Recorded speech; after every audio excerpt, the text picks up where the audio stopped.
Hey, what's up everyone? Welcome back. So I'm back at the spillway again. My buddy Jim over here, you guys have seen him on my trout videos. If you haven't seen those, I'm gonna link them below so you guys can check those out. That was a lot of fun. We're fishing up in the mountains. So we're back at the spillway, same scene of the crime as last week. He's on his lunch break right now, so we're not gonna have a lot of time to fish together. So I'm gonna get to fishing really quick, throwing the same thing we were doing last time, which are those speed shads, which I will show you my setup here in just a little bit. So thank you guys for tuning in. We'll see how we do. All right, so this is what I'm throwing. You guys can see that there. Speed shad. I went with the natural colors. I went ahead with all dark. I went dark, the black jig head, well, again 1/16 ounce, and then the smoke color body. Again, 4-pound line, 7-foot rod, Series 2000 reel, and we're just casting upstream and kind of jigging it back. All right, first fish of the day. Feels like a little dinker. Yep, little tiny crappie, but got the skunk off. That's all that matters. Fish on. What do we got? It's a good bite here. I think it's a larger crappie. Yep, good size. I'll take that. All right, fish number 2. Nice. Just got one on. Crappie. So before I got up here, Jim had already caught a nice sized bass. Huh? Don't insult my fish. Don't call him a crappy fish. He's a good fish. He wanted to come and play. I'd definitely say he's a good fish. He cooperated with us for today. That's right.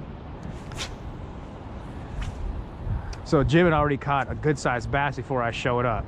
Or so he says. You know, fishermen tell tales. I'll send you the picture. Oh man. Oh, there's a little hit. Stay on, stay on. There he goes. Maybe not. I lied. Oh, he's got one though. Oh man. Ooh, that's a nice one. I got loose. You just bouncing it off the bottom? Yep. Oh, that's a chunky one. Yeah, it's chunky. Man, they're eating good in here though. Oh yeah. No. Whoa, look at that. No, that's a stickfish. It is. Yeah. Woo, that's a trophy right there. You need a picture with that. Fish on. I think this might be a catfish. No, no. That's a big Nice. crappie. Yeah, it's just a big crappie. That's a slab. Oh, that's a good one. Yeah, that's a slab right there. Slabber.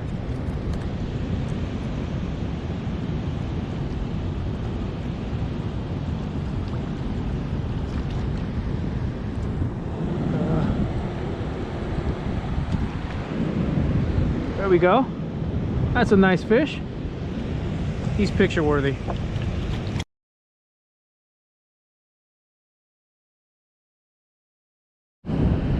Well, so Jim had to head back to work. He came down here and fished for a little while. He was on his lunch break, so took the opportunity to head back to my car to get some warm gear because the wind is actually blowing pretty hard. Temperatures dropped drastically from yesterday to today. It was in the 70s today and it's in the 40s today, or yesterday, and it's in the 40s today. So give you an idea how incredible a weird winter we're having here in North Carolina.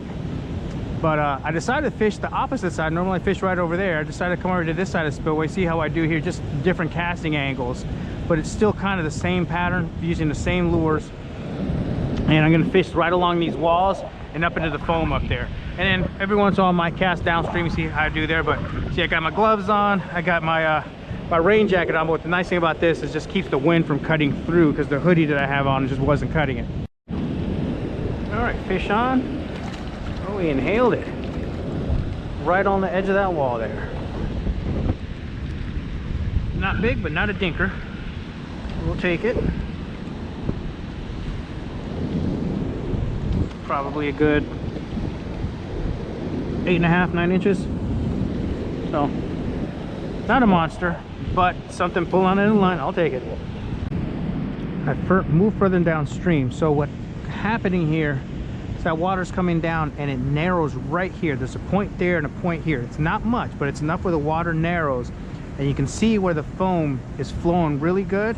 And then right here there's a current break, and this is what you call an eddy. The water just tends to kind of swirl back in here, and what you'll have is predators sitting right in here waiting for something kind of float on by or drift on by, and they'll pick it out.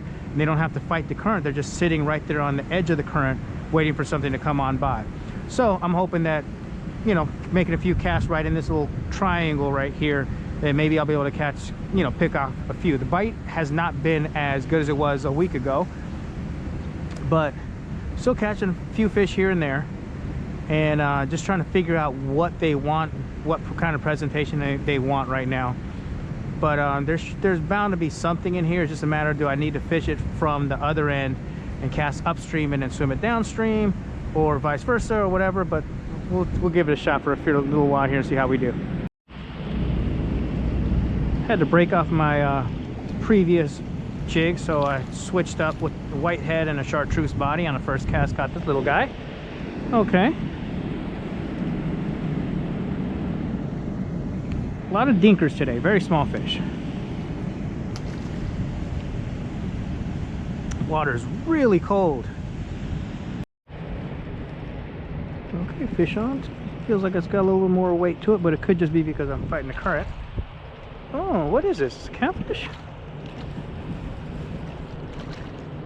No, it's a very, very big crappie. Whoa, there we go. All right.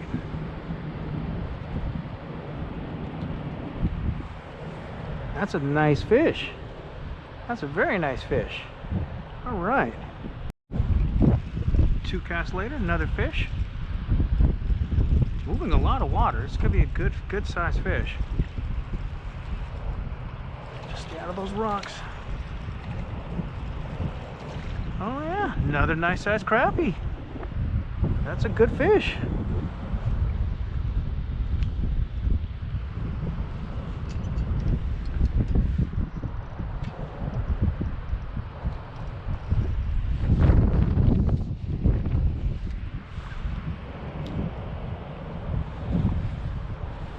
Decent sized fish. All right.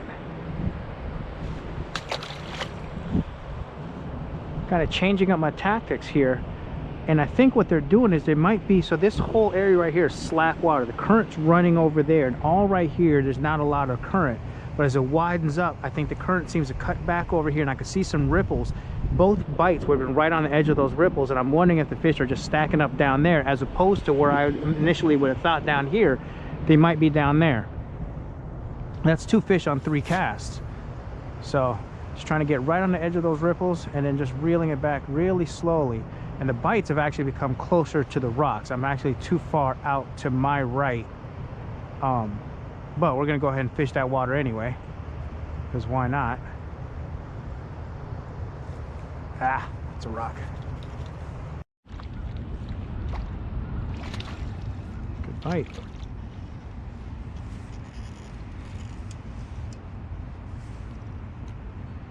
So my dilemma is, do I keep fishing this hole here and keep catching these average to below average sized fish, or should I move around and see if I can find where the larger fish are hiding? Good bite. It's pulling drag. This is a really good bite. Could be a bass. Yep. No, it's just a good sized crappie. Actually pulled drag. Now some of it could have been the current right there, but that's the biggest fish of the day right there. All right. Well, the battery died on me, but I was talking about the dilemma. Should I keep on catching those dinkers, or should I go for larger fish? I came up here, actually switched up back to the smoke color with the white jig head. That was really doing a good job for me catching larger fish last weekend. I took that one chartreuse body off that the tail had been bitten off of, and first or second cast with this color, letting me that nice size crappie. So I'm not sure what to say to that. I mean, I'm a firm believer this natural color is definitely weeding out the smaller fish and catching bigger fish. Whether or not it had anything to do with my relocation, who knows? But got a bigger fish. That's all that really matters at the end of the day, right? So let's keep on going.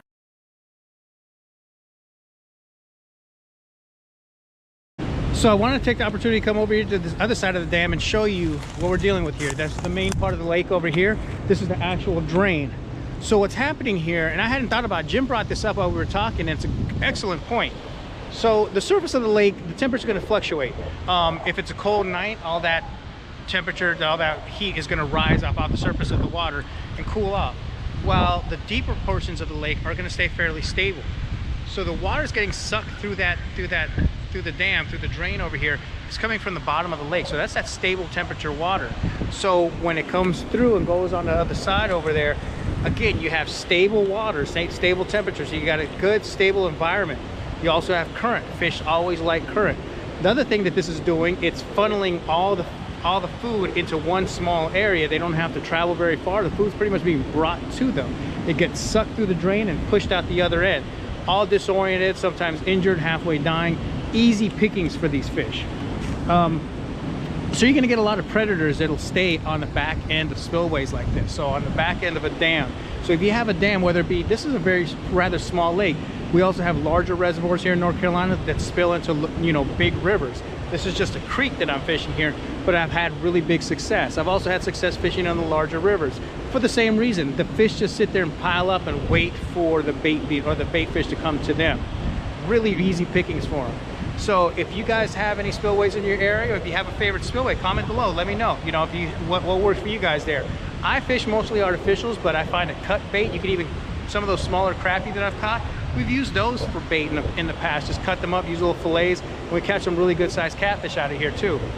So let me know if there's any spillways you guys like fishing a lot, or maybe you know the spillway that I'm at and have a different technique that works out well for you.